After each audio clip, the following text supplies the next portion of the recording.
पानी सारा आ रहा है। ये सारे के सारे विला सर निकले पानी से भर गए। ये सर एचकॉन साइड है जो 226/11 जो प्रोजेक्ट कर रही है। सर ये विला सारे के सारे सर पानी से भर गए हैं। यहाँ टाइलें लगी हुई थी, वॉशरूम तक लगे हुए थे, सारे के सारे सर पानी से भरे पड़े हैं। ये आप देख सकते हैं सर कंडीशन।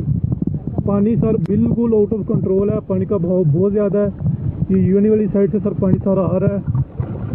ये सारे के सारे विला सर पानी सारा आ रहा है। ये सारे के सारे विला सर निकले पानी से भर गए। पानी सारा आ रहा है। ये सारे के सारे विला सर निकले पानी से भर गए। ये सर एचकॉन साइड है जो 226/11 जो प्रोजेक्ट कर रही है।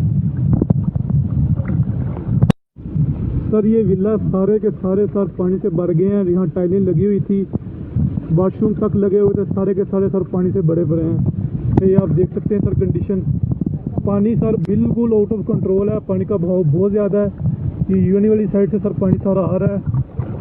ये सारे के सारे विला सर पानी सारा आ रहा है।